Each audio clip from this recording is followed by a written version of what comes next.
Good morning, everybody. How are we doing today? Hey, before we get started, yesterday, I made a mistake. And so today, I will correct my mistake.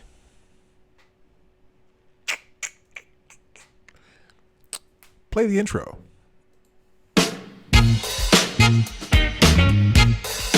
Ladies and gentlemen, coming to you live from the Lucky Dog studio in a hidden location somewhere in the upper Midwest of the United States of America, it's a brother making his own way but with all the wrong opinions. Welcome to the Morning Night Live with your host, yours truly, Dawg Knight.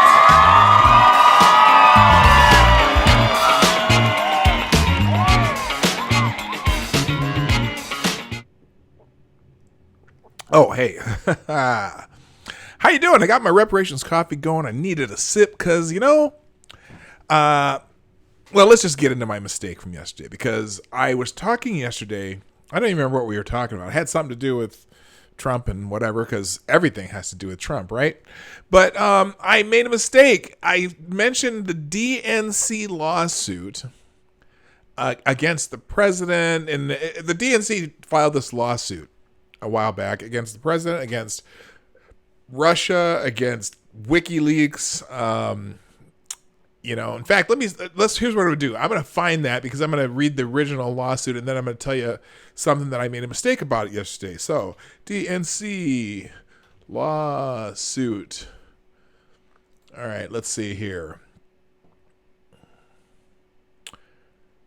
All right, so there's a couple of lawsuits. One's against the DNC, but one is the DNC did. Anyway, here I'll just put the article up because I can't find the original article. Here it is from the Hill. Oh, I gotta fix my. Hang on a second. Let me fix this real quick because sometimes I just don't have everything set up the way I wanted to. So give me a second. This is kind of dumb, Marty. Way to go. By the way, welcome to the Morning Night Live. I'm your host, Marty, a.k.a. Dawg Knight on the Dawg Knight channel. Thank you so much for taking your time and your precious time and energy to either listen or lurk in the background or however you enjoy the show. And I hope you enjoy it today. We're going to do our thing. Real quick. All right, hang on here. So here it is. The judge dismisses DNC lawsuit against Trump campaign and Russia over election interference. Now, I said yesterday that this was already dismissed, and maybe I was just having some sort of foreshadowing or not deja vu. What would the word be? Maybe I just had a vision. That's what it was, a vision. Because when I first saw this lawsuit happening, when it first came about, I said, what are they thinking? This is going to get thrown right out of court immediately. And it did. Okay, so here it is. A federal judge in New York on Tuesday dismissed a lawsuit from the Democratic National Committee, alleging that the Trump campaign, WikiLeaks, and the Russian government had conspired to interfere in the 2016 election. Judge John Kodal, a Clinton appointee, wrote in his ruling that the Trump officials were shielded from the allegations under the First Amendment. He said that Russia could not be sued in the courts for the election interference, but had to face actions such as sanctions instead. The ruling comes days after former special counsel Robert Mueller testified before a pair of House committees detailing his report on Russian meddling in the 2016 case. Trump tweeted hours after the decision that the ruling was yet another total and complete vindication of exoneration. He uses his words. Wow. This is a Trump tweet, I'm sure.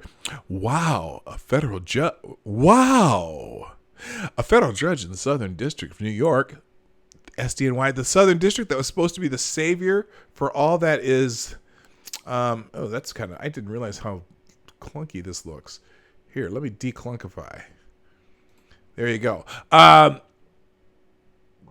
judge said the DNC case was entirely divorced from the facts, and yet another total and complete vindication and exoneration from the Russian, WikiLeaks, and every other form of hoax perpetrated by the DNC, radical Democrats, and others. This is really big stuff, especially coming from a highly respected judge who was appointed by President Clinton. The witch hunt ends. You know,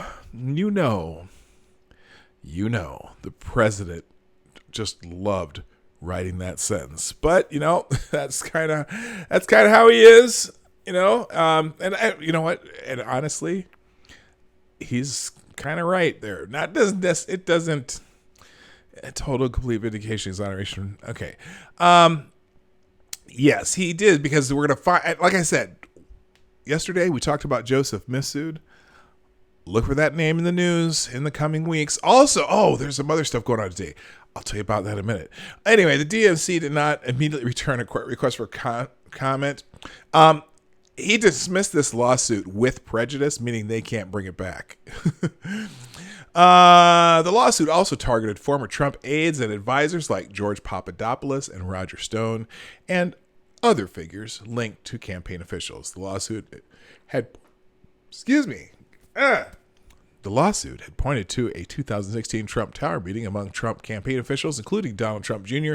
They highlighted a Russian attempt to hack a DNC backup server for one day after the meeting as potential evidence of coordination. Now oh my gosh, that is complete and utter BS. Anyway, Kirtle found in his ruling that while the DNC pointed to a number of contacts between Trump campaign officials and Russians, it failed to provide evidence that the figures assisted in the hacking of the Democrat servers. And we still don't know if that actually happened. No one's provided evidence that it did. So, just sometimes, what am I thinking here? Sometimes all I need is the air that... Okay, let's not get into Bee Gees songs. Is that a Bee Gees song? I don't know who sings that song, but I'm not going to sing it today. All right, so anyway, clearly, let's see. Here's another part. Here's the part that he wrote too. And this is going to be interesting, because this case is probably going to be cited in another case. Here it is. He said that he is not required to accept conclusory allegations asserted as facts. Those communications and that meeting took place after the Russian Federation had already hacked the DNC's computer systems, and in any event, there is no allegation that the parties to those discussions talked about stealing the DNC's information, or indeed about information that had been obtained from hacking the DNC's computers, or any information to be obtained from future hacking, Tuesday's opinion reads. Now, this part is especially important. The judge in particular noted, get off my screen. The judge in particular noted that it is not illegal to publish or promote stolen materials, like the documents hacked from the DNC, as long as those entities were not involved in the initial hacking. That the defendants might have used documents that had already been published by the Russian Federation and WikiLeaks is not unlawful or improper to use the proper use of the documents, Codal wrote. So that's going to be important. You're going to hear about that if Julian Assange ever goes to trial. That's going to be interesting. I got a feeling that you're going to hear those words in any trial of Julian Assange. And what they're trying to do, what's weird about the whole federal government arresting him and charging him is they're charging him with assisting in the leaks of the information, helping them figure out passwords or providing things. So that's where, that's going to get messy. But in the end of the day, Julian Assange and WikiLeaks, them publishing those materials is not illegal as long as they weren't involved in the stealing of those materials. So you're going to see that come up, and I'm sure you'll hear those words again. Now, let's see. There's a whole bunch of other stuff. The Trump campaign also asked Kirtle to sanction the DNC for continuing to pursue the lawsuit after the release of Mueller's report earlier this year. The now defunct special counsel's office had found that there was no sufficient evidence to charge Trump campaign officials with conspiracy and assisting the Russians in the election interference. But the judge declined to do that, writing that the allegations in the lawsuit were not so objectively unreasonable as to warrant the imposition of sanctions. So they're not going to sanction the DNC, but the suit was dismissed with prejudice. So in other words, the dismissal is racist. Okay, so hey, again, good morning. I got to say hi to everybody because boy, a whole bunch of people here. Good morning, Jason Burns, who gets the bell for being first in the chat today. Good morning, Johnny Hellcat, MC, Truckin' Bear, Max Del Rio, D.I. Freighter, MC, Hammer Time, Jaeger Pony, RVA, Duck Dog, Sarah. Wow.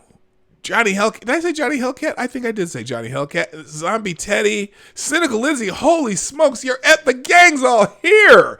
I am so fired up today. That's so exciting. All right, so let's see. What was the other? There was one other thing I was going to pop up here that.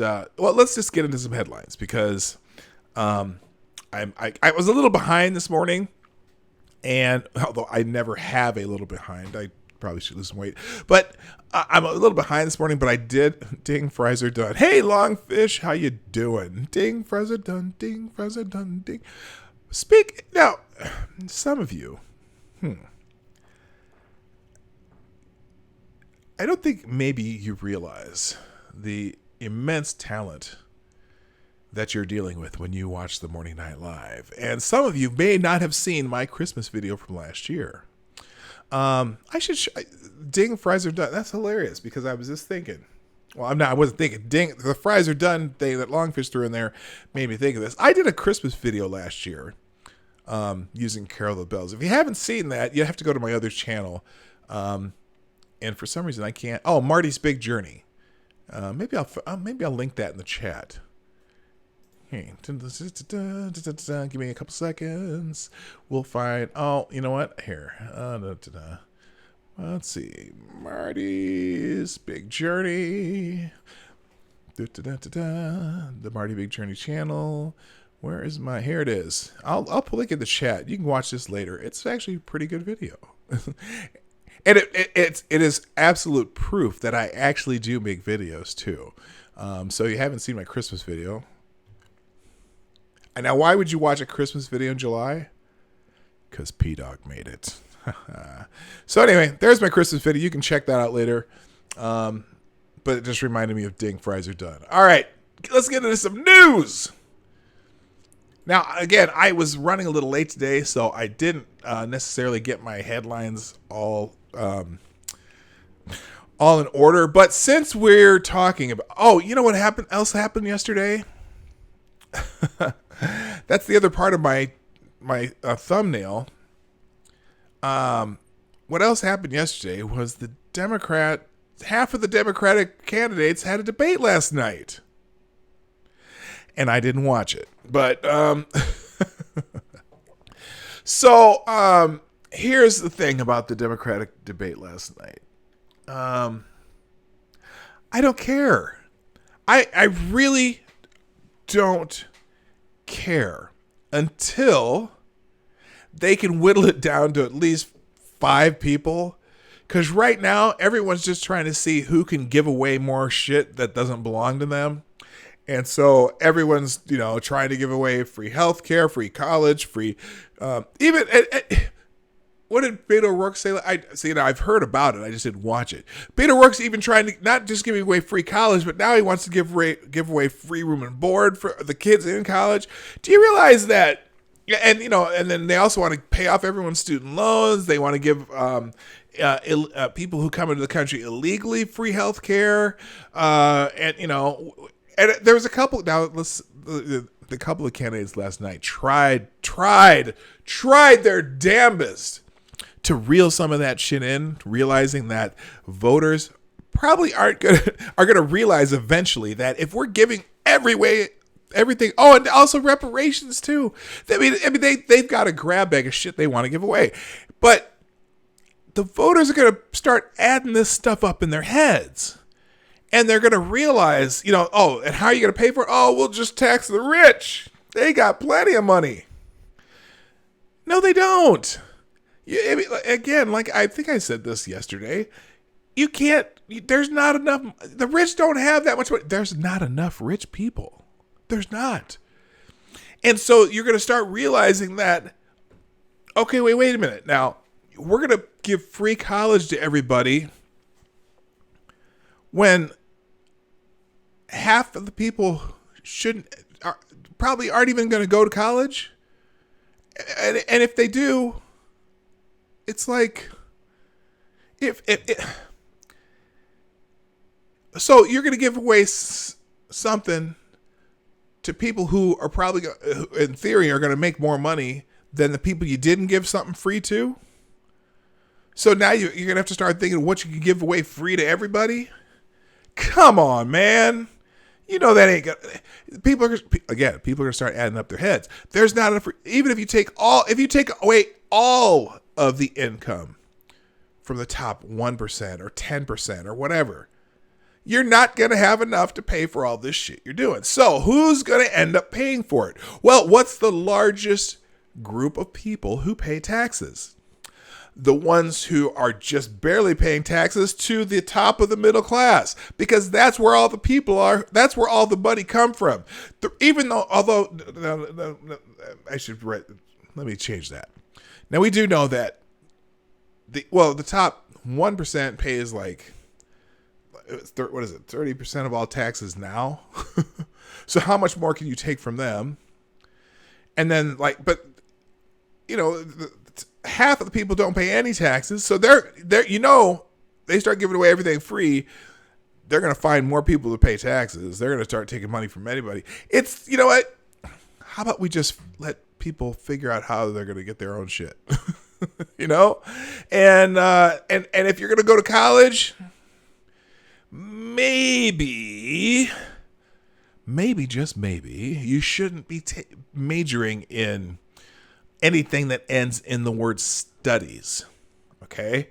Because if you have a major that ends in the word studies, start studying those Starbucks menus, because that's where you're going to be working.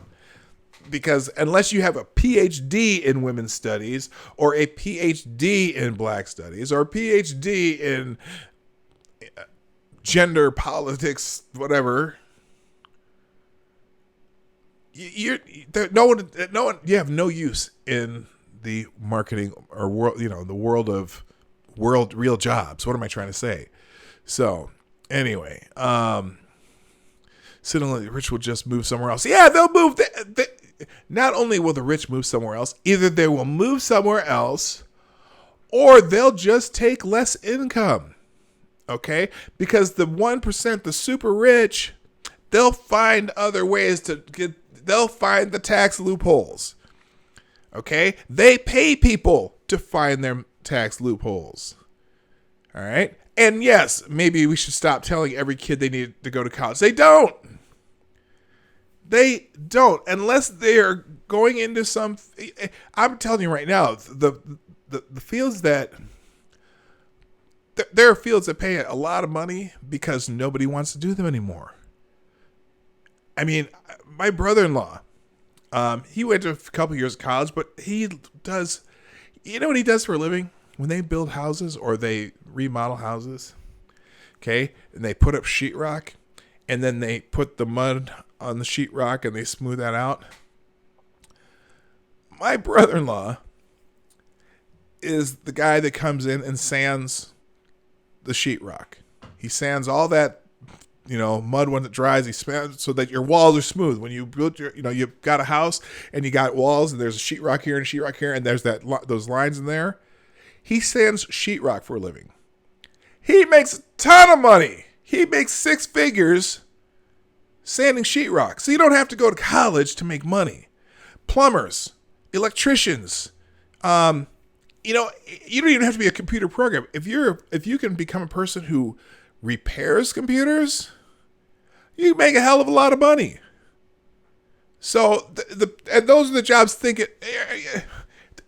Sarah, there you go. Around me, they can't get enough people to do HVAC, plumbing, or electricians.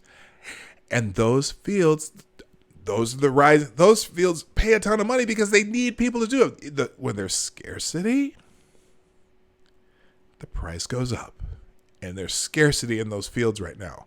So people who go to those fields can make a ton of money. If you could do something with your hands, man. The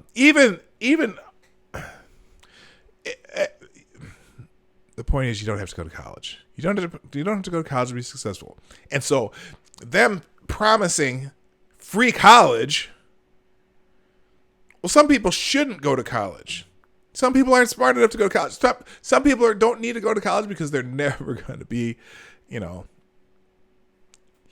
Here's the other thing. Like, you don't have to go to college to be a restaurant manager. You start working in restaurants, you work your way up, and you can become a restaurant manager and make a good living. Okay? You don't have to go to college. Now, some people did. Both my kids went to college. I'm not saying it's a bad thing. But, man. And honestly, I don't know.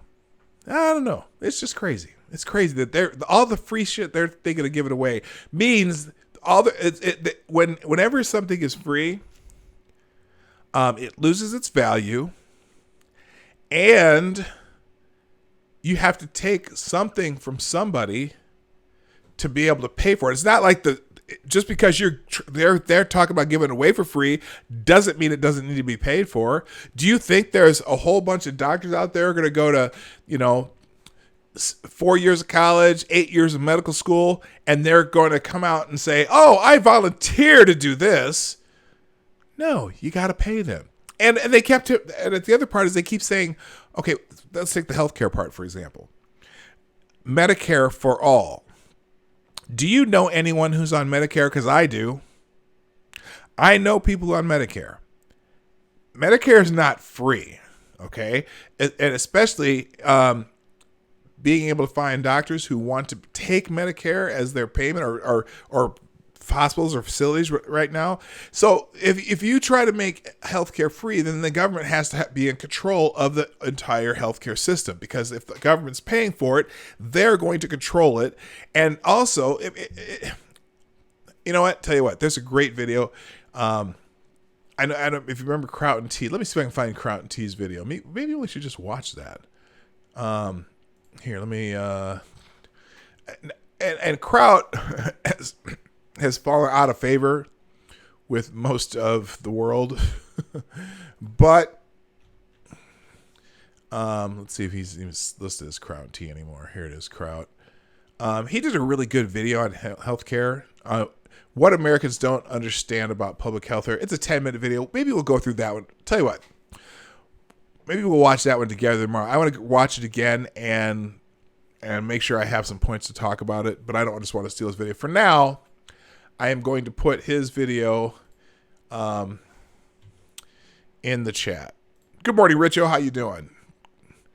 All right, so there's another video for you to watch from Kraut and T. Oh, what the hell did I do? Oh, okay. It's a really interesting video because after you watch it, you'll be like, I don't know. I don't know. Can I make that sound one more time? All right. Good morning, Necrosol Collins. How you doing? Good to see you. So,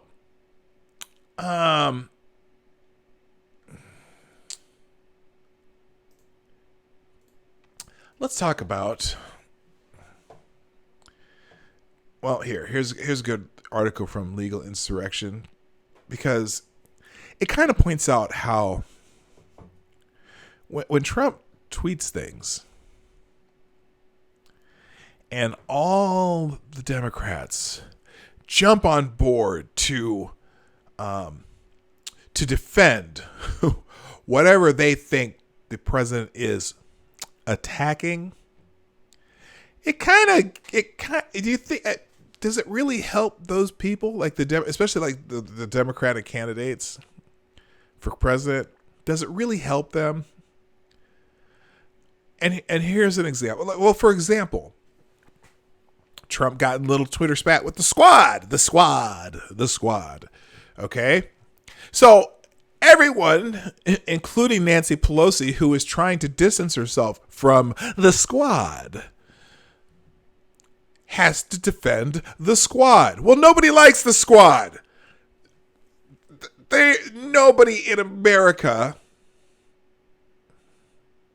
Let me rephrase that. A vast majority of Americans can't stand the squad. Okay, they can't stand them. And so now Nancy Pelosi and all the Democratic candidates are forced to defend the squad. Does that help them with most of America? No. When Trump was talking about Baltimore the other day, and, there's videos all over the internet of the blighted places in Baltimore and whatnot, but Trump included, I can't even remember, the representative, whatever his name is, who represents that district.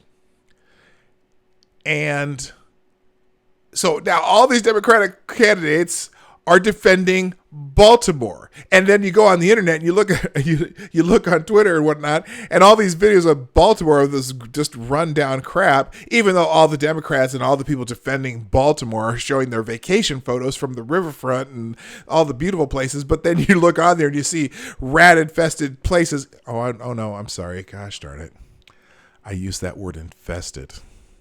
I should be ashamed of myself.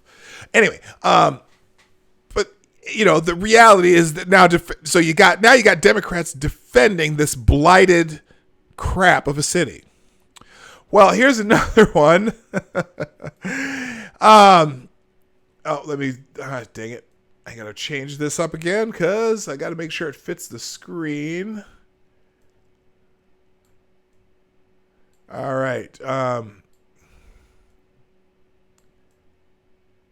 Dang it. Come on. All right. Here's another example. 2020 presidential candidates fall into Trump's trap. Line up to defend Al Sharpton. Democrats defend a racist, anti-Semitic race hoaxer like Sharpton to own the conservatives and Trump. Who would have guessed? It's like clockwork. President Donald Trump tweets out criticisms of someone or something. Democrats hop on the Twitter machine and left-wing cable news networks to denounce his comments and to defend the object of his ire. It's a deliberate strategy on Trump's part. You know what? I never have been a big fan of the idea that Trump plays 4D chess. But in this case, I think he knows exactly what he's doing. It's a deliberate strategy on Trump's part. He designs it to get liberals on record taking positions on public figures or issues that are unpopular with most mainstream Americans.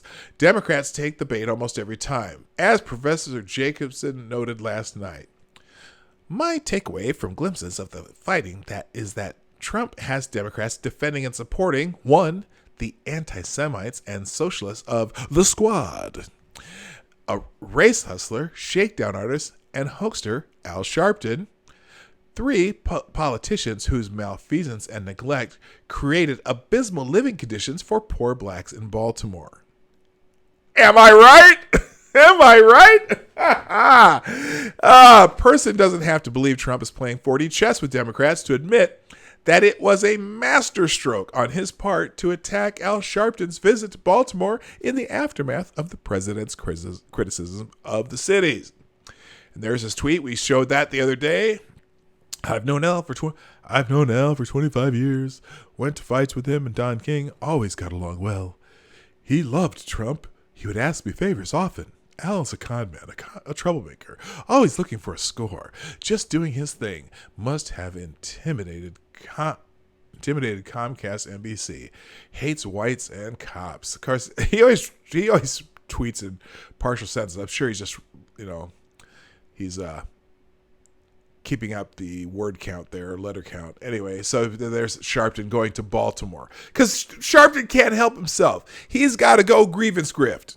He's a grievance grifter extraordinaire. Unironically, race hustler Sharpton accused the president of having a particular venom for blacks and people of color. Oh, imagine that. Reverend Al Sharpton. President Trump attacks everybody, but he has a particular venom for blacks and people of color. He doesn't refer to any of his other opponents or critics as infested. Now that freaking infested word, when you said infested, he qualified it every time. Rat infested, crime infested. That means prominence of those items. A prominence of rats, a prominence of crime, a prominence of drug. Like when he was describing, I think it was New Hampshire. Okay, this Styx Hexenhammer made this point. He was talking about New Hampshire and talking about how there's an infestation of drug use and methamphetamines in New Hampshire. New Hampshire's pretty freaking white, if you ask me. So, anyway, it's not true that Trump only uses the word infested when it comes to blacks and people of color.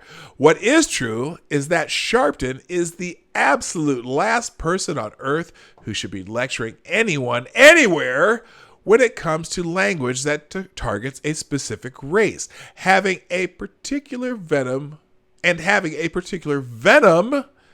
for a group of people. Those are strong words for Al Sharpton, who previously referred to members of the Jewish faith as blood-sucking Jews. I could get demonetized for this, but I'm not monetized. And that's why you sponsor the show. We'll talk about that later. Blood-sucking Jews, Jew bastards, white interlopers, diamond merchants. For decades, Sharpton has been profiting off his anti-Semitism, and people don't like him. So now you got the entire all the Democrats defending someone that nobody likes. Let's see. And on Monday's NBC Deadline, Al Sharpton said President Donald Trump's racism would make segregation discovered. Oh my God, that's a headline. I missed that. Anyway, here's a video flashback of Reverend Al Sharpton standing next to Farrakhan advocating the murder of police officers. I believe in offing the pigs. Well, they got pigs out there. You ain't offed one of them. Okay. Anyway. Nevertheless, Sharpton pretended throughout the day, Monday, that he was holding the higher moral ground. And to back it up, several Democratic presidential candidates rushed to social media to kiss Sharpton's ring. Of course, the first was Kamala Harris, because she's trying to prove her black bona fides. Have you noticed? Anyone notice her doing that? Kamala trying to, doing interviews with like the what's that show in New York, the morning something. My favorite music's Cardi B, and I like jazz and reggae, and I smoked pot when I first was smoking pot when I was in college. I was listening to Tupac and Snoop Dogg. I bet she could name a single Snoop Dogg song. She's lying. Anyway, Kamala Harris. The Reverend Al has spent his life fighting for what's right and working to improve our nation, even in the face of hate. It's shameful yet unsurprising that Trump would continue to attack those who have done so much for our country. Get the fuck out of here! Come on! Oh my gosh. Joe Biden. The Reverend Al is a champion in the fight for civil rights. The fact that President Trump continues to use the power of the presidency to unleash racist attacks on people he serves is despicable. This hate has no place in our country. It's beneath the dignity of the office. I'm telling you right now, they're wearing out the word racist. Just saying. Just saying. Elizabeth Warren, the Reverend Al has dedicated his life to fight for justice for all. Yeah, like Tawana Brawley. And who's the Duke, the chick in the Duke rape case? Yeah. No amount of I'm sorry, I forgot the bell. Racist tweets from the man in the White House will erase that. And we must not let them divide us. I stand with my friend Al Sharpton in calling out these ongoing attacks on people of color. Bill de Blasio. I've known Reverend Al for decades, and Trump's characterization is not only disrespectful, it's untrue. While Reverend Al was pushing for justice in the teachings of Dr. King, Trump was calling for the execution of 5 innocent black boys. Oh, get the hell out of here with that. The Central Park 5, they were convicted, and then they found evidence that said they might not have do it, so they got a mistrial. They never had a second trial, but you know what? Good God, everyone was calling for their execution because they were convicted, and then they found some DNA evidence that made it that whatever. Oh, Trump widens war on black critics while embracing... Oh, get the fuck out of here, New York Times. Cory Booker, projecting much... Shut up. Alvin Ness, friendly reminder. Oh, yeah. Democrats are... So you got Democrats defending a racist, anti-Semite, race hoaxer like Sharpton to own conservatism Trump. Who would have guessed? Twitter users were quick to react, reminding the world just of what a lowlife and detestable person the candidates were standing up for. Friendly reminder that Al Sharpton has referred to Jews as blood-sucking Jews, diamond merchants, and white interlopers, and spends a lot of time with Louis Farrakhan. Now, whatever.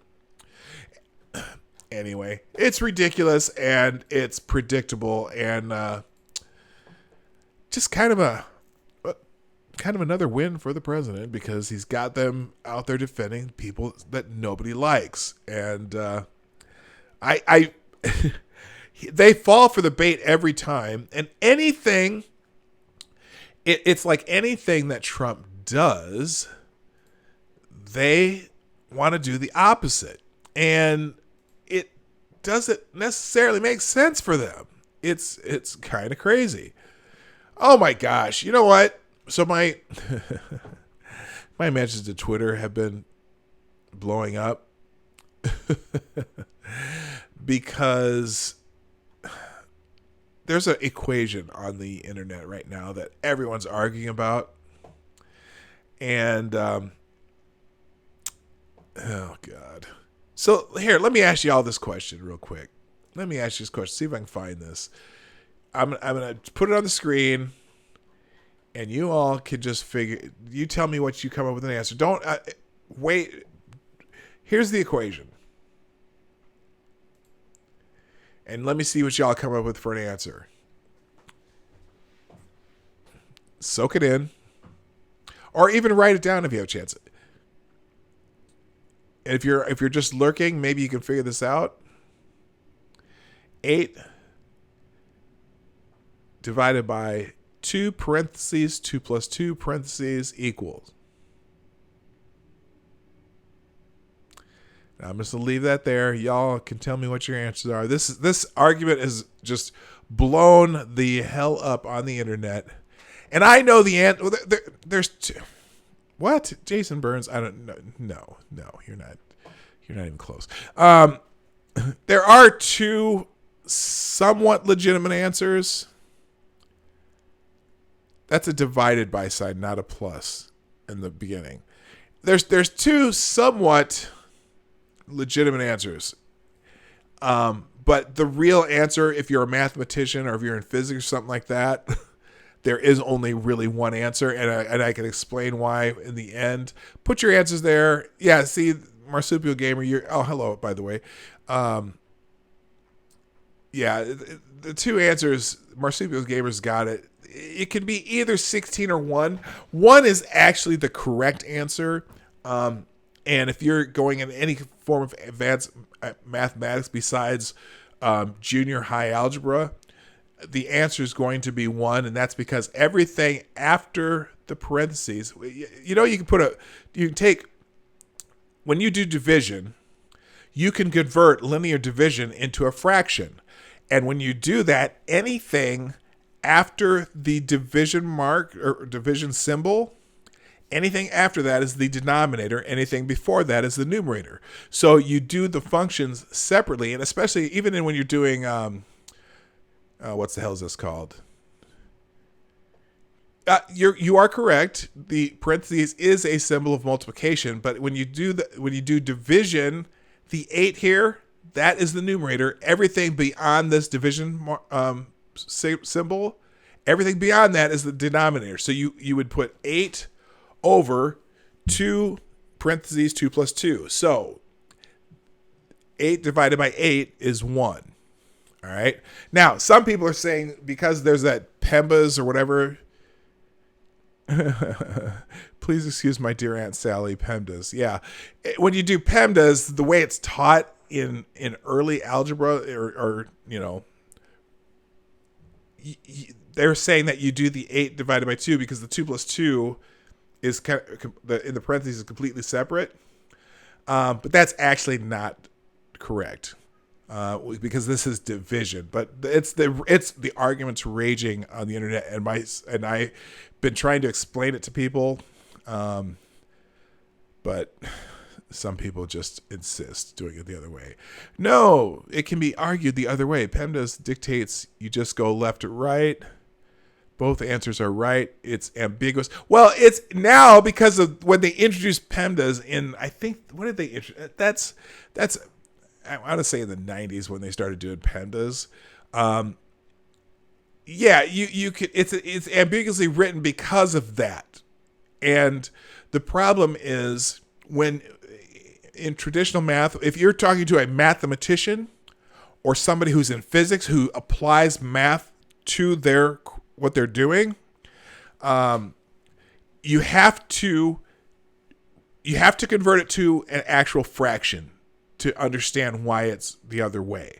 Okay, you don't, even though it's linear math, it's still a fraction when you're doing division. So the 8 has to go up in the numerator. Everything beyond the division symbol has to go in the denominator. And when you do that, then you understand why all this part over here, all that has to be done separately from this division sign. All right. So anyway, I've been trying to explain that, and in fact, as I was looking up some stuff, there was a physics professor from Northwestern, I think, that was just brutal on this question. Now he's brutal because it's a poorly written equation in the first place. You would normally, to make this understandable the way it's supposed to be done, you would put a second set of parentheses on the side of this 2 and the side of this other parentheses. But either way, this is separate from this. You don't do it left or right. And like I said, if you ever go beyond algebra and go into trigonometry and calculus, you would not pass a calculus class by doing it using PEMDAS. 6th grade, 1988, minor in math in college. This notation is just plain ambiguous without the. Yes, you're correct. It is. And as I said, that both answers are correct, depending on how you're using. What's the word? There's a word for that. What's the distribution? Distribution theory, something like that. Anyway, I haven't taken any math. My last math class was in 1986. In college, but still, I knew this answer, and I knew that there was 2 ways to do it, and you could come up with 2 answers. But when you're using it in this field of sciences, particularly physics, you would treat this you would write this as a fraction before you solved it. So anyway, all right, there's your math lesson for the day. Thank you, Marsupio Gamer, for your help. You are correct. Both answers can be correct. All right, what else we got? Oh, we've been talking about the child separations at the border of the United States, and no, there's no, Max. There's not going to be a test. I just saw somebody else I had said hi to yet. I think that was it. It's so stupid arguing about nothing. I know, isn't it though? But man, people are passionate about it. Oh my gosh. So anyway, so we've been talking about the child separations at the U.S. border with the people crossing over crossing into our country illegally. Well, here's an interesting statistic. Border Patrol chief says 5,800 fake families discovered at the border. Wow. Acting Commissioner of Customs and Border Protection, Mark Morgan, told a Senate committee on Tuesday that 5,800 fake families have been discovered trying to enter the U.S. illegally this year. Our laws prevent us from holding people more than 20 days, and because we can't get the information, we are probably releasing them even sooner than that in many cases, correct? Chairman Ron Johnson of Wisconsin asked Morgan during a Senate Homeland Security hearing on the border crisis. With respect to family units, since March of this year, United States Border Patrol has been releasing family units directly, so in some cases they're being released in under 48 hours into the interior of the United States, Morgan said. Johnson replied, because it really doesn't make a whole lot of sense to try and find facilities to hold them for 20 days with this overwhelming flow. So instead of Border Patrol turning them over to ICE for a more thorough vetting process and then ICE releasing them, Border Patrol are doing it directly. That is correct. Morgan, who also served in the Obama administration, responded. Johnson said, releasing undocumented migrant families into the general public without thorough vetting presents a real danger to public safety, but also to the migrants themselves, especially with the amount of fake family. Here, let's just watch it. Just watch this. The problems of releasing people that come across the border illegally rapidly into our country without really knowing who they are. It's just a reality. I mean, our laws prevent us from holding people more than 20 days, and because we can't get the information, we're probably releasing them even sooner than that in many cases, correct? That's absolutely correct. With respect to family units, since March of this year, United States Border Patrol has been releasing family units directly. So in some cases, they're being released in under 48 hours into the interior United States. So, they have that 20-day rule. So if they're actually family units, so think about this. So people know that if they cross our border illegally, they're more likely to be able to get released into the interior of the country if they come with children as a family unit, right? And that's actually happening. So all these people that are overcrowding these detention facilities right now, they're not parts of family units. They're not really separating. They're not necessarily separating families, right? You've got a lot of kids coming on their own unaccompanied minors. And then just listen to what he's saying here. So they're releasing families instead of the 20-day rule. They're releasing families often within 48 hours. Listen to him say this. Because it really doesn't make a whole lot of sense to try and find the facilities to hold them for 20 days with this overwhelming flow. So instead of Border Patrol turning them over to ICE, a more thorough vetting process, and then ICE releasing them, Border Patrol is doing it directly. That's correct. I mean, that represents a real danger to not only potentially our country, but to those individuals. So when they come as a family unit, they're not getting vetted even. They don't want to waste they don't want to spend the money. They can't spend the money to keep them if they're coming as family units. Not a good thing. Especially with the amount of fake families that we are uncovering every single day. I mean, it is true that we really don't have time to determine, is that the father? Fake families. Or is that the human trafficker? Is that his daughter? Or is that his trafficking victim? It's a challenge. So our broken laws are creating risks for these migrants. And so we do focus on that time in custody. And again, nobody would say these are really pleasant surroundings. This is exactly where you'd want to spend the night. Nobody would want to spend the night in those conditions. But the reason we hold people in custody is we do need to take some kind of precaution in terms of where they're released. But even with the precautions we're trying to take, it's overwhelming the system, and people are put in danger, correct? Not only are they put in danger, sir, but again, that is one of the largest pull factors, and it's not going to stop. We've been talking a lot of stuff. Should we improve on our care and quality of that? Absolutely. But we're still not addressing that. That's addressing the symptoms. That's not addressing the actual disease. And we need to stem the flow. And as long as our laws are where they are, you're going to grab a kid. That is your passport in the United States. They know that in the Northern Triangle countries, and they're exploiting that every single. Not do they know that. Even if they don't know it, they're being told that by the traffickers, the coyotes, the people who, they're being told, yeah, if you go there with a kid, you're going to get in. And in fact, some of the people who've come have complained when they get turned away, because now they're starting to send people back with the kids. And one of the guys was complaining, well, they told me if I brought a kid, I'd be able to get in.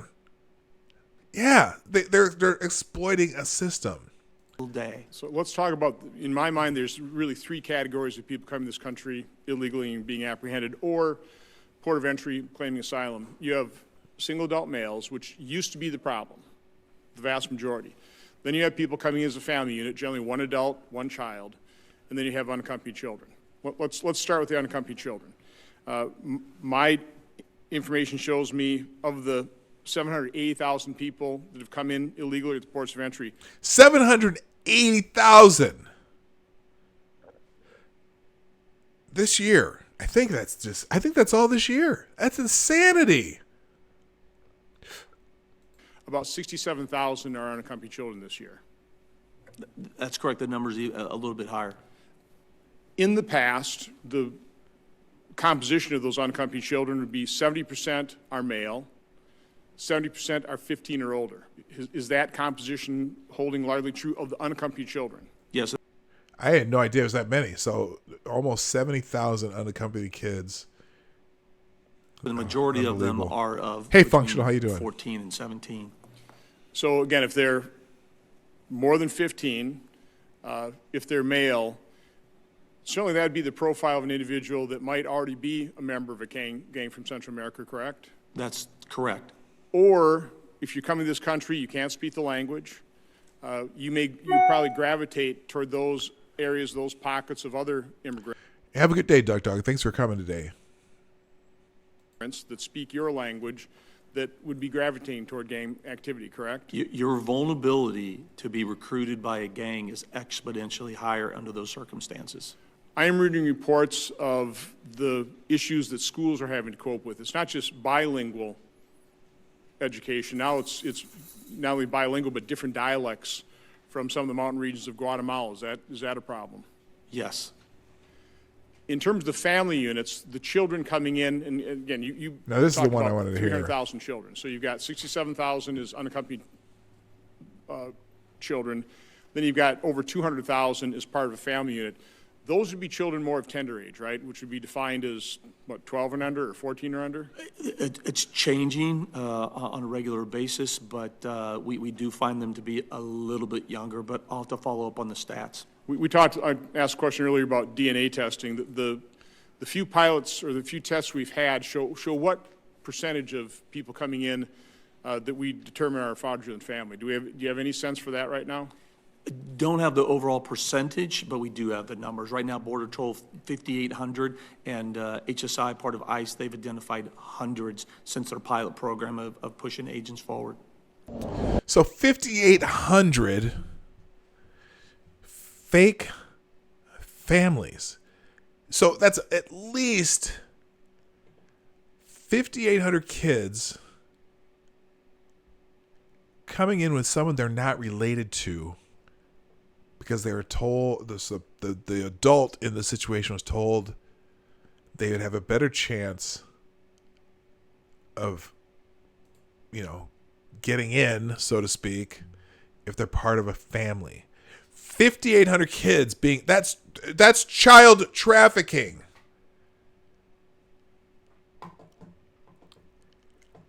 And yet we don't have a crisis. We don't have a crisis. Good God. So, some other headlines related to that. The Rio Grande Valley, over 300,000 apprehensions, sets annual border record.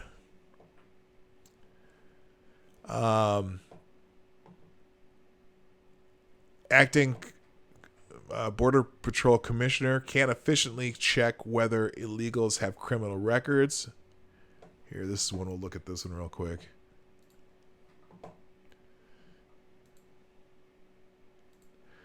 Acting Border Patrol Commissioner can't efficiently check whether illegals have criminal records back home. Acting CPB Commissioner Mark Morgan told Congress on Tuesday that Customs and Border Patrol Protection is not able to efficiently obtain criminal records from other countries on illegal immigrants who entered the United States illegally with children while they're being held during the 20-day hold mandated by the Flores Agreement. During the Senate Homeland Security and Governmental Affairs Committee hearing on what is required to improve conditions at Border Patrol facilities, Senator James Langford said he visited the border. He heard that when adults cross the border with a child, there's a 20-day clock that is ticking at that point.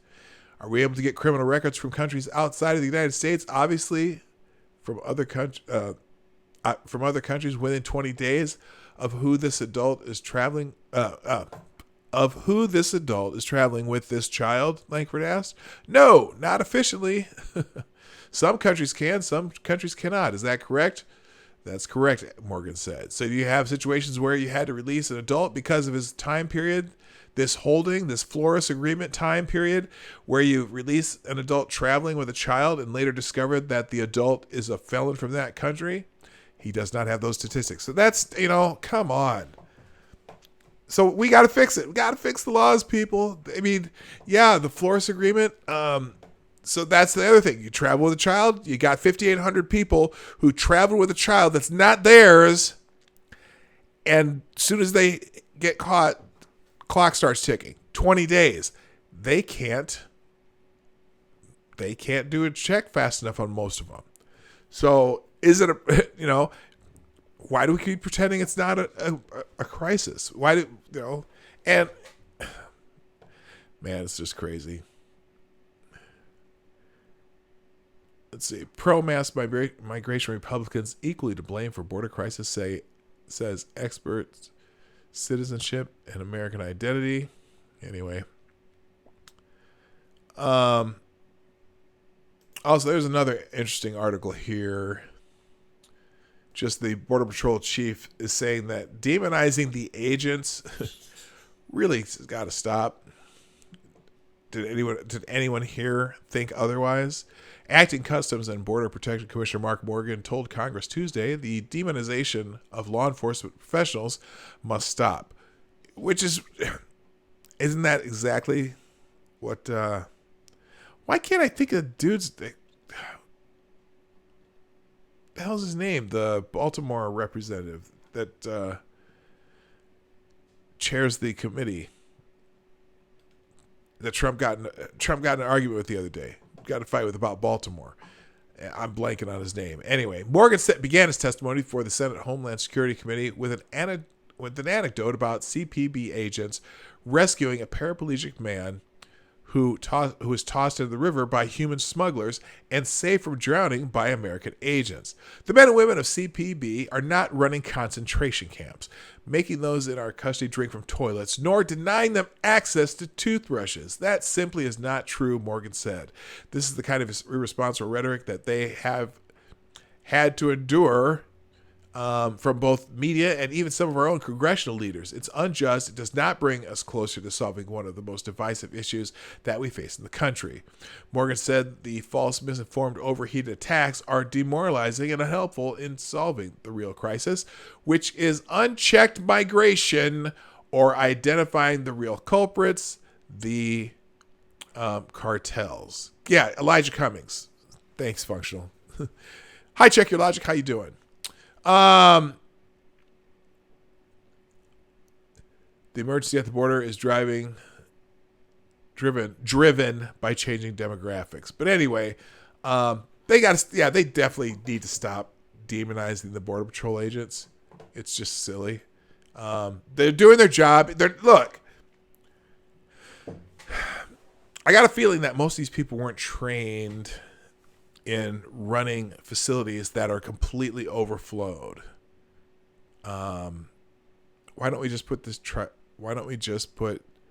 child traffickers in jail? Toasted, I agree with you 100% on that. But they unfortunately, in most cases, or at least a lot, I'm sure, no, I wouldn't say most cases. I don't know if it's most. I don't know how many. They say they've figured out there are 5,800 of those family units that aren't real. That's the ones they know about because they only get a 20-day window. They're releasing a lot of them within 48 hours. So they're not doing I don't know how there's a new DNA test apparently that they use that's much faster than normal, where they can figure out if they're related or not. But I don't know how long that works. And he just said that they're releasing some of them within 48 hours and not holding them for the full 20 days that they're allowed to, because the laws tell them not to, and they're overcrowded. And they just, you know what? They've got too many. They still have all the individuals that are coming alone, the men that they're putting in these facilities, and they have all these unaccompanied by 80,000 or 70,000. He said 67,000 to date unaccompanied minors, plus all the other single people. So the family units, they're not separating them. Okay, so they're separating some if they get an idea that they may not be related. They're not separating all. They're letting some of them go within 48 hours. And they don't have time to vet them either. So I hope that answers the question I hope that answers your question, Toaster. By the way, good morning. Hi there. Let's get off of the immigration thing. And, this is cute. It never fails.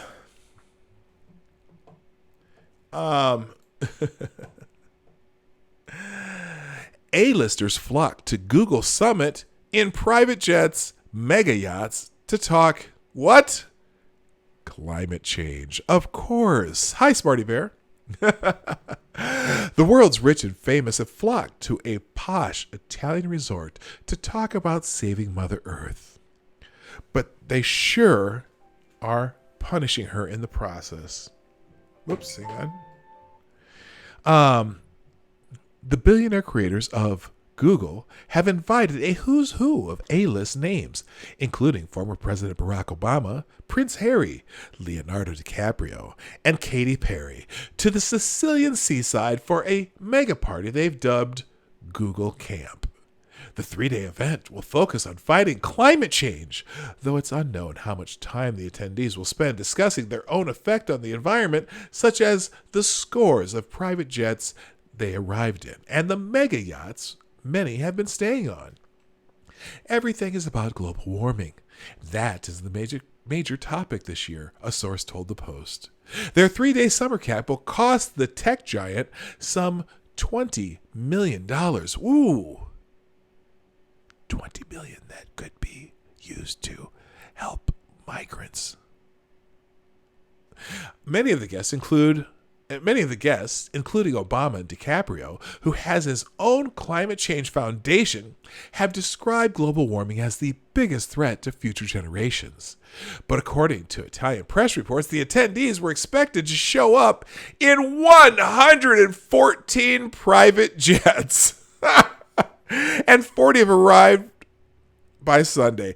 You know what? Couldn't they, is there a name for carpooling, but on airplanes, plane pooling or something? Couldn't they have all of maybe just taken a limo to the Los Angeles airport and flown on one plane? God, the optics are terrible here. Good Lord. The Post crunched the numbers and found that 114 flights from Los Angeles to Palermo, Italy, where camp guests landed, would spew an estimated 100,000 kilograms of CO2 into the air. Google Camp is meant to be a place where the influential people get together to discuss how to make the world better. Oh, do as I say, peasants. I'm flying first class. I can't even read this crap anymore. Good Lord.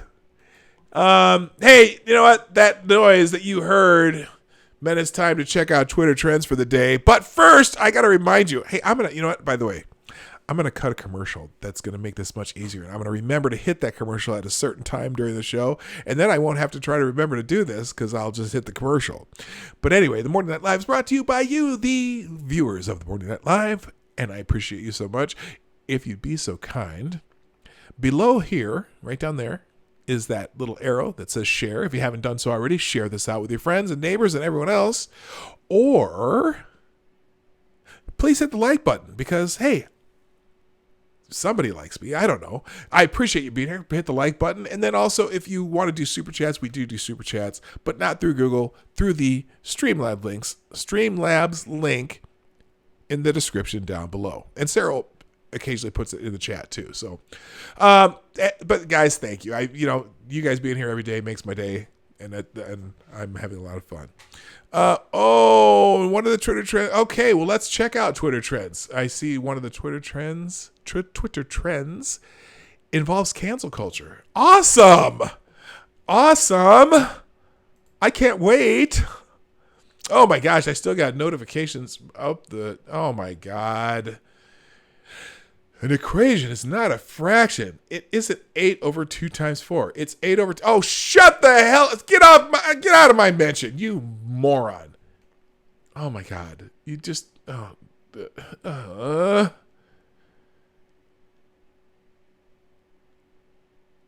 Okay, anyway. We're still talking about that equation. Let's check out the Twitter trends for today, shall we? Shall we check out the Twitter trends for today? Because that's what we do here at the Morning Night Live. We try to figure out what people are going to be talking about for the rest of the day. So here we go. Going on to Twitter. Number 1. Things that give me anxiety. Well, that's number...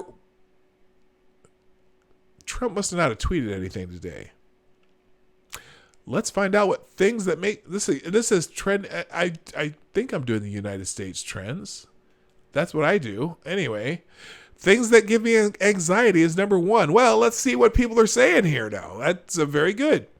Things that give me anxiety would be easier to make a list of things that don't.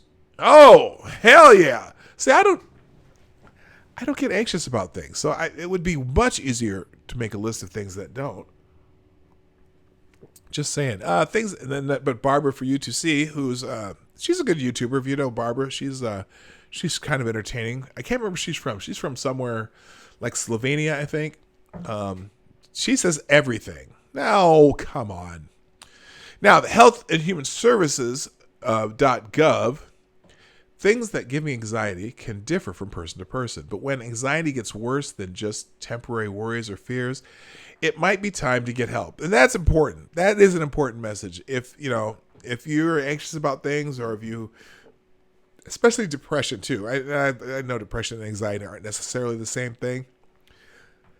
But people got to start learning to take care of their mental health issues. Or if you know somebody who has problems with anxiety or depression or things like that, find ways to, nudge them to get help, even if you can't be the one that helps. Because it's important for people to have to be able to lower stress and not harm themselves. So that's my thing on that. Another one that says everything. Things that give me anxiety. When someone reads my message but doesn't reply. Okay, I'm not having that problem today. My mentions are going nuts. When people say, you can choose whatever you want, or I don't have any preference, and you're like, oh my God, what if I choose wrong?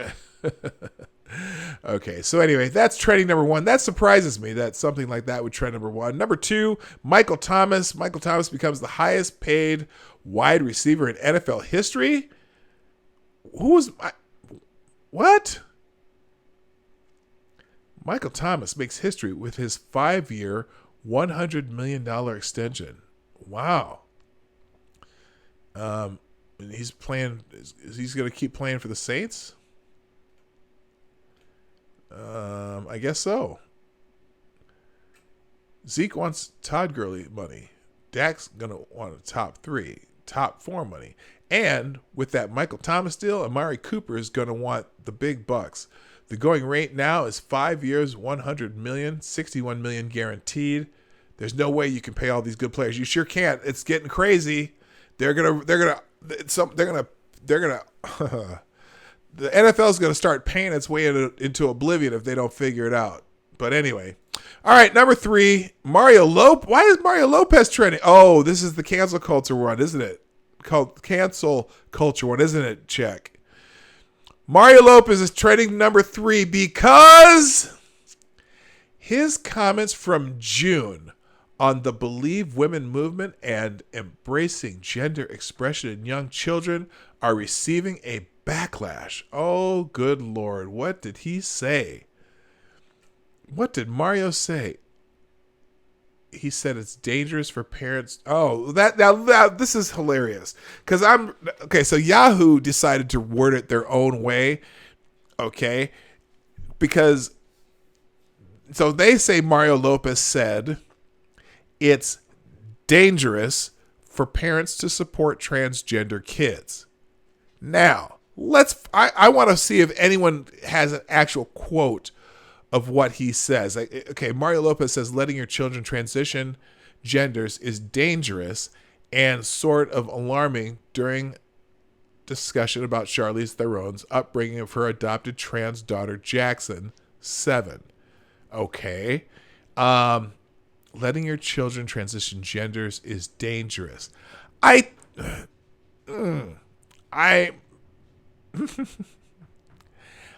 think it can be dangerous because kids don't know anything.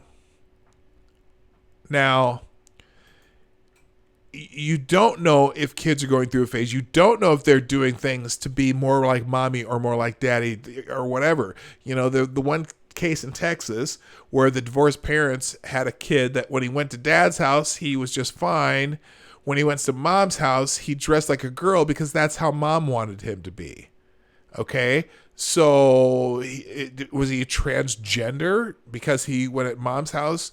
His mom wanted him to. The other part is, I don't even know anymore if this is a parent, in some cases with kids, is it a parent-driven thing? Because now there's celebrity transgender kids, and now, my son played with dolls one day. He must be transgender. And now I can get that attention for me for being such a good transgender parent or parent of a transgender child. I don't know. Okay, so, I see. Oh, here's his other mistake. He appeared on the Candace Owens show.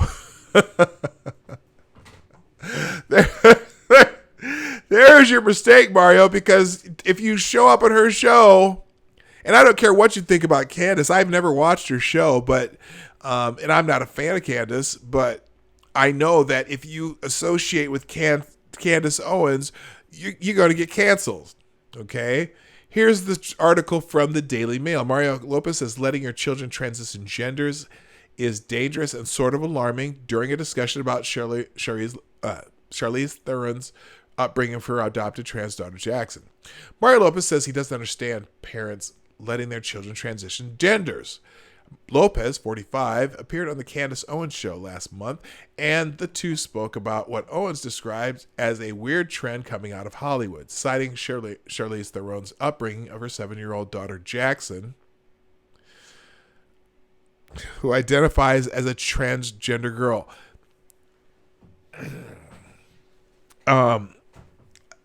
Again, I struggle with the idea that a 7-year-old can be transgender. I'm not saying they can't. I'm not saying they can't. I just don't understand it. Because some 7-year-old kids will tell you that they're a kitty and pretend to be a kitty for 3 months. or I'm a salamander and pretend to be a salamander for 3 months. Some kids want to be more like mom, so they try to act like mom. Some kids want to be more like dad, so they act like dad. It's normal development that they try different things. So I struggle with the idea that she does that. Theron, 43. In April, told DailyMail.com that she was raising Jackson to be a girl based on the child's stated preference. I thought she was a boy too until she looked at me when she was 3 years old and said, I'm not a boy. How does a 3-year-old know what a boy or a girl is, period? That's what I don't... So, Owen shared her own personal experience with kids to illustrate her point. Even though I'm not a parent, I nannied for 5 years of my life, and the things that come out of children's mouth, they say whatever in the moment. You don't know what they're seeing on TV, what's got in their ear, she said. I've had children say they were mermaids. I've had children say they could fly and jump off a staircase, and thank God I caught him, right? Because he thought he could be Superman. I'm trying to understand this new Hollywood mentality where they just think their children now have the mental authority, Owen said, to which the extra host responded, I'm trying to understand it myself, and please don't lump me into that whole group. The San Diego native, best known for playing A.C. Slater on the greatest kids show on the planet ever, Saved by the Bell, I'm just kidding, said that he's kind of blown away too by the parenting decisions of some of his Tinseltown peers. Said Lopez, my God, if you're 3 years old, I just think it's dangerous as a parent to make this determination then.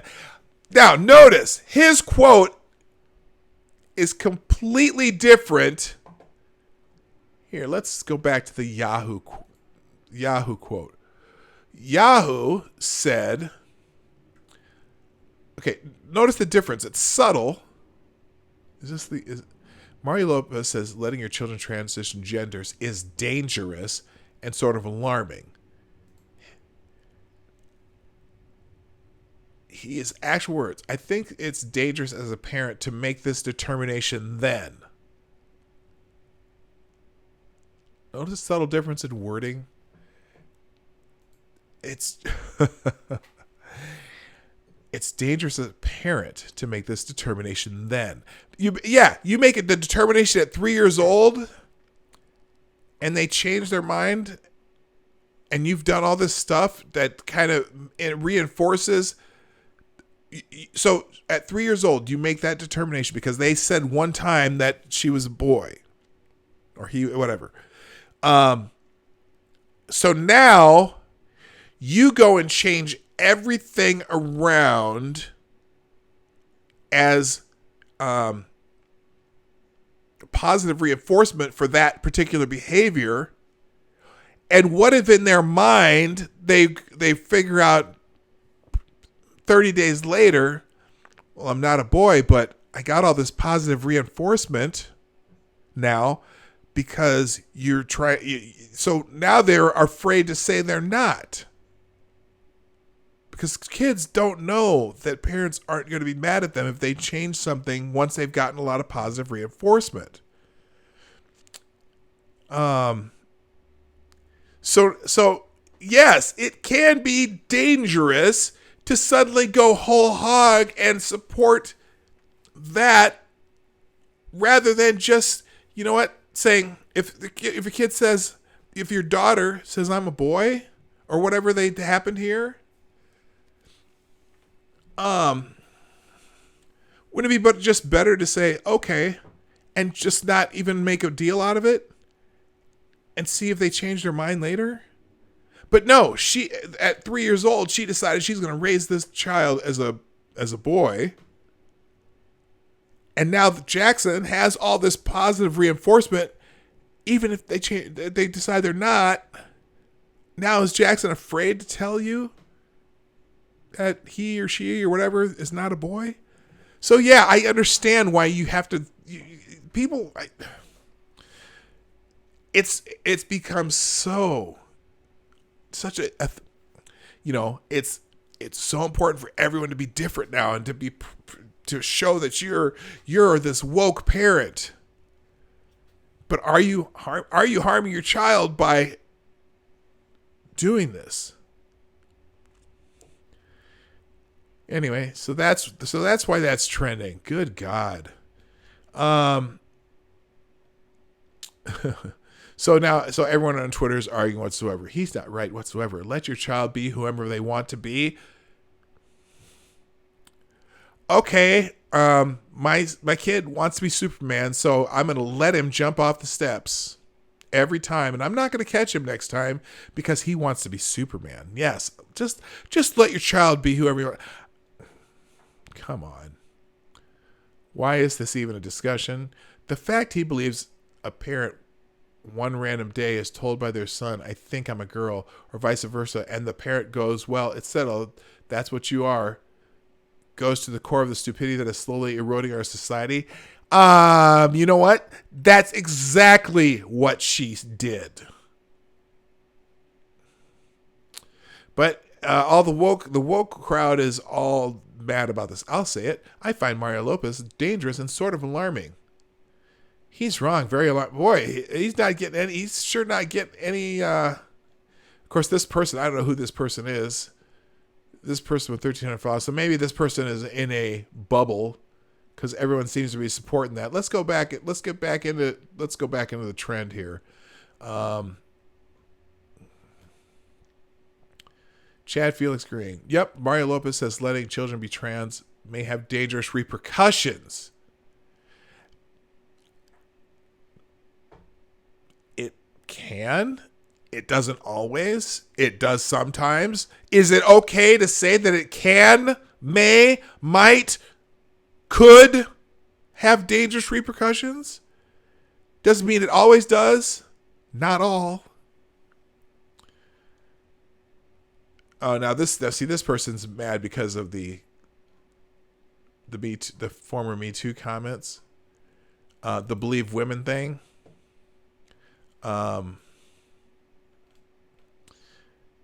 Mario Lopez not only claimed women are liars when they come forward to share their sexual assault experience, but he also thinks it's dangerous for children to explore genders and sexuality. No! Did he say that?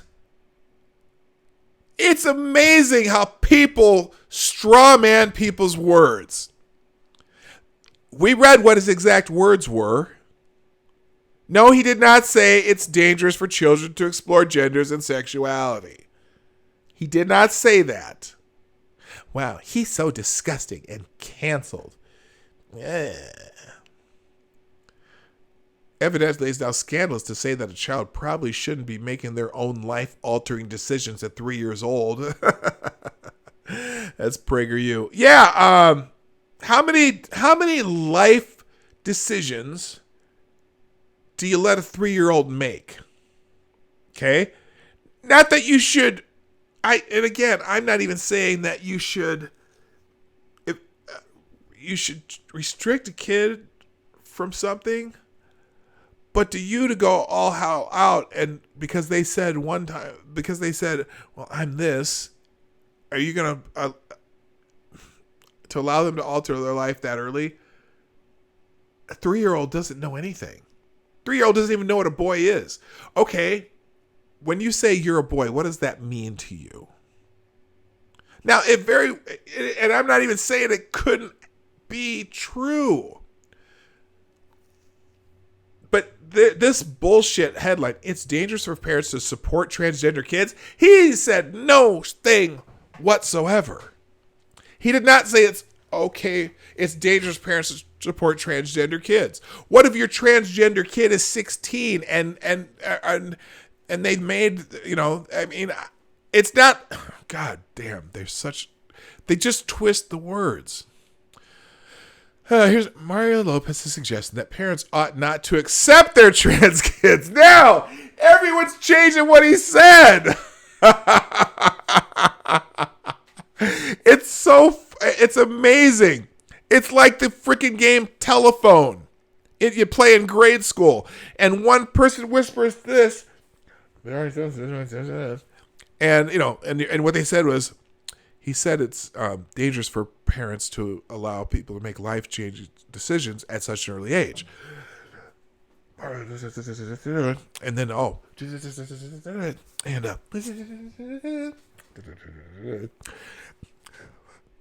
Mario Lopez said that we should draw and quarter every child that decides they're transgender. It's like, good God. Mario Lopez suggesting that parents ought not to accept their trans kid. Not what he said. Kids who face staggering levels of suicide, bullying, and other hurdles is cruel. He conflated sexual orientation and gender identity, which is a pretty big tell that you don't know anything about this. Yeah, don't know that he did. It's unfortunate that someone who's so involved with GLAAD like Mario Lopez would be so misinformed about trans kids. I wish that he would reach out to Sarah, whoever, blah, blah, blah, for some guidance on the difference between sex and gender identity. That's because the Yahoo article said this. Now, it's not what, those weren't his words. But okay, so he's getting beat up over that. I'm done with this. My God. I'm only gonna do a couple more of these because I gotta go. But what else is trending today? Mario Lopez will probably be, well, he's already number 2 now. He's up to number 2 because everybody's talking about this now. Oh my God, the videos are gonna be coming out. Oh my God, everybody's gonna be talking about Mario Lopez today. What are your thoughts? I've been kind of reading in the chat. I know y'all kind of have a tendency to, I have a kindred spirit with most of you, but I'm curious. I am just curious. A 3-year-old can't, you know what? If 3-year-olds can make life-changing decision, have them plan your dinner menu for a week. See what you get. Okay, let's just try that. Michael Thomas, Wednesday Wisdom will skip. Happy birthday, Harry Potter. It's Harry Potter and J.K. Rowling's birthday. I don't care. Although I did enjoy the Harry Potter series when my kids were growing up. That was our nightly reading. We went through, I think, 7 or 8 of those books. Just because we used to read. One thing, the better thing than worrying about your kids and they're deciding their gender at 3, how about you just read to them every day and let everything else fall into place? There you go. All right. Thank you, D.I. Freighter. I'll see you later. Thank you so much for coming by today. Where else? Oh! And Moscow Mitch is still, oh my God, Moscow Mitch is still trending. Man, people just are so mad at Mitch McConnell. But I don't care. Shit. He gave a speech on the Senate explaining that, you know what? I've been in the Senate. I go by my principles.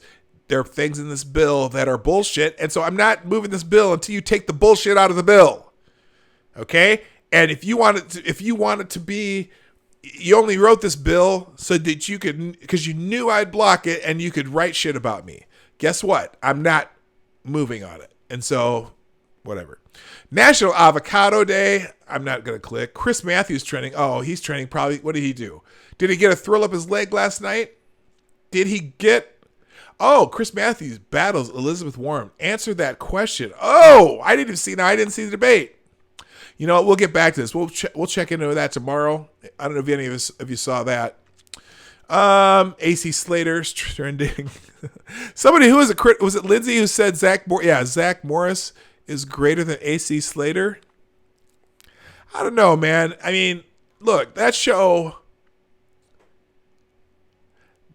is really kind of it was, who said this? Someone said it was like the whole show is pretty much Ferris Bueller's Day Off, kind of. Except, you know, who would say Zach is better than AC though? I thought all the girls liked AC, you know, because he's always being all buff and shit. Anyway, why is Claire McCaskill trending? All right, let's find out. Let's find out why Claire McCaskill, is she going to run for the Senate again? Free stuff from government does not play well in the Midwest. Oh, there you go, Claire. I'm telling you. Free shit. Now that's Claire. Okay, so Claire McCaskill was a Democratic senator from Missouri, fairly red state, and she fairly, even though she was a Democrat, she wasn't one of the way out there Democrats, although, well, I know the point. But this, Waleed Shahid, free stuff from the government doesn't play well in the Midwest. Claire McCaskill. 1. Rashida Tlaib and Ilhan Omar are from the Midwest. You know what? Nice try, Waleed. Ilhan Omar's district is heart of the city of Minneapolis. Same district that... oh, fuck. I always forget names. Our former senator, who's now our attorney general, let's put it this way. Ilhan Omar's district is right in the middle of Liberal Lakes, okay? And Rashid Tlaib's district, its congressional district, is in Detroit, okay? Or is it Detroit she's from? I can't remember. But so what? It doesn't matter. They're from the Midwest, but they're from the, small little district that is looking for the most government handouts. So give me a break. You know what doesn't play well in the Midwest? Claire McCaskill. We're right, because she's a Democrat, and Missouri has become a pretty hard red state. Let's be honest. If America were all white, there would be universal health care, free college like in the other Euro and Scandinavian countries. Bullshit. Oh my God. Shut up. The only reason we don't have it here is because white people don't want brown and black people getting free stuff. You're a moron, sister citizen. By the way, do not, I gotta do my disclaimer. Do not contact or harass people that I talk about on this channel, or don't, sure as hell don't blame it on me. Okay, so Claire McCaskill's getting cancel culture from the left. There's 2 cancel culture stories. Check. I'm just telling you. All right, last one. Oh, God, De Niro. Oh, that's because De Niro's in this movie, The Irishman. So I'm not going to do that. Pacino. Al Pacino and Robert De Niro? Oh, wow. Netflix. Hey. What was the last time they were in a movie together? I can't even remember. It was a long time before they got in the same. Oh, man. De Niro, Al Pacino, and Joe Pesci in the same movie? The Irishman. Okay. Netflix unveiled the trailer for Martin Scorsese's highly anticipated film, The Irishman, an epic look at organized crime throughout history based on the book I Heard You Paint Houses. The gangster drama follows the life of World War II veteran turned hitman Frank Sheeran, Robert De Niro, as he remembers his relationship to close friend and labor union leader Jimmy Hoffa, Al Pacino. Well, there's a situation going on. Pacino's character tells De Niro over footage of taxi cabs getting flipped into the river and lit on fire. Big business and the government are trying to pull us down. Okay, so it's a mobster movie. Scorsese, Joe Pesci, Robert De Niro. All right, I might have to watch that. All right, cool. Heat. Thank you, Jason Burns. That was I enjoyed that movie too. All right, last Midwestern. I'm sure that has to do with Claire McCaskill, and it's Hump Day. Do I dare click Hump Day? The last time here. I'm gonna protect myself because the last time I clicked Hump Day because it trends on Wednesday, there was a lot of naked humps on the screen, and of course, yes, people showing their humps and their lumps, and all right, yeah, we're gonna okay, and some porn. Okay, we're not gonna do Hump Day. All right, hey, it's time. It's time, because I'm so glad we had this time together. Just to have a laugh or sing a song. Seems we just get started, and before you know it, comes the time we have to say so long. All right, it's funny, I've done that a few times, and no one ever tells me when it comes from. You gotta know. Anyway, thank you so much for being here on the Morning Night Live today. We're here Monday through Friday, 10 a.m. Eastern, 9 o'clock Central, 2 p.m. GMT. for those in other parts of the world who need to know how to find us. And please, before you go, make sure you hit the share button. Thank you, Max Del Rio. He got the Carol Burnett thing. Before you go, or if you have to come back and watch the show later, hit that share button and share this with your friends on Facebook, Tumblr, Twitter, wherever you like to do social media kind of crap. And if you haven't done so already, before you go, hit the like button. And if you ever want to help support the show, Streamlab links down below. Whatever you feel like doing. So anyway, I got to thank you all. Thank you so much for being here again. I got to go. My name's Dawg Knight. And I'm out of here. Bye-bye. Hey, this is Dawg Knight, and I want to thank you for joining me today on the Dawg Knight channel. Before you go, if you like what you saw and you're not already subscribed, please make sure that you hit the subscribe button down below, and definitely click that bell that pops up afterwards so you'll be notified when I post new videos or when we go live. I broadcast my live show, The Morning Night Live, Monday through Friday, 10 a.m. Eastern, 9 o'clock Central, and 2 p.m. GMT. A special thanks to all supporters of this channel who share our videos on social media and who make donations through our Streamlabs link in the description below. Thanks again, and until next time, I'm Dawg Knight, and I'm out of here.